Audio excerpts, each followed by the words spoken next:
大家好，今日我介紹一道番茄黑木耳馬鈴薯小棠菜竹絲雞煲，適合氣血不足、虛勞乏力、脾胃比較虛弱嘅人士。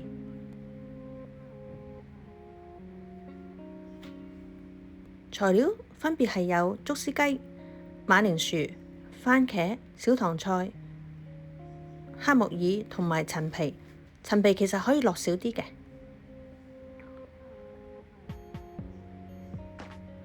咁竹絲雞呢就會剪好頭頸啦，咁然之後呢剪咗個雞腳，同埋呢嗰啲雞腳嗰啲夾啊就唔要噶啦。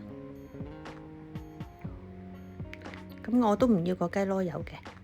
咁呢就睇下裏邊呢有冇啲內臟呢係未清理好嘅，咁就清理埋佢啦。咁完全你 check 過晒裏邊冇任何內臟嘅時候呢，跟住呢，我哋就要用呢個清水去洗乾淨佢啦。我通常都會揀過濾水嘅。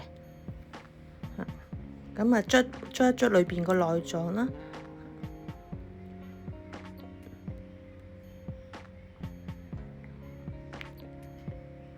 過多2次水啦。咁跟住呢，就會用滾水同佢出一出水先。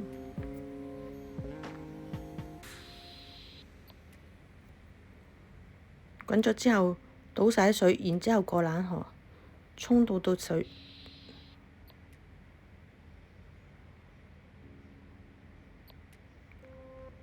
咁陳皮呢就要浸啦，浸完之後呢，就去除白色部分啦。我今次係用多咗嘅份量嘅，你哋可以唔使落咁多陳皮嘅。咁而家我呢，加啲乾淨嘅陳皮落去嗰個竹絲雞嗰度。咁而家再加滾水煲，開大火。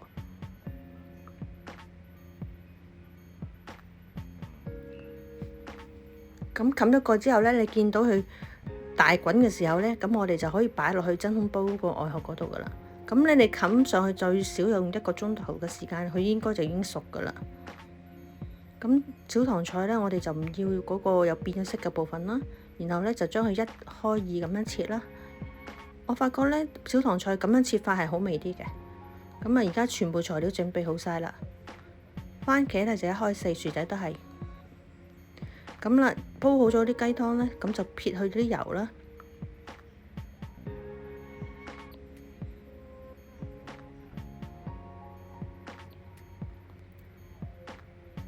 咁然後將嗰啲撇好油嘅湯呢，就倒落去。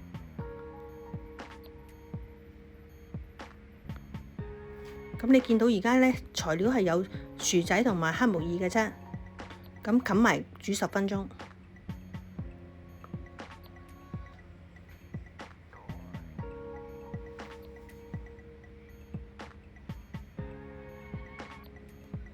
咁啊，跟住呢，我就加呢個菜啦，同埋加埋番茄，最後放埋隻雞落去，竹絲雞。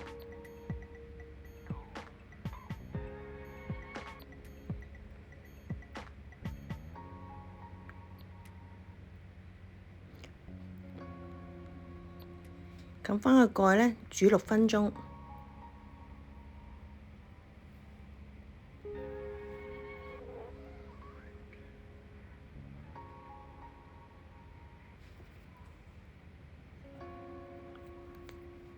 6分鐘後就加啲鹽啦，咁就食得㗎啦。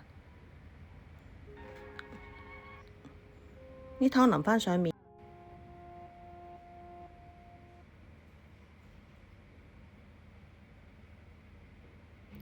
薯仔呢就啱啱好啦，又唔會話過腍嘅。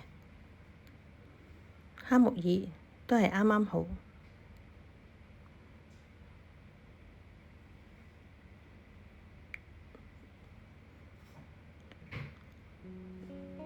啲雞食落去都滑嘅，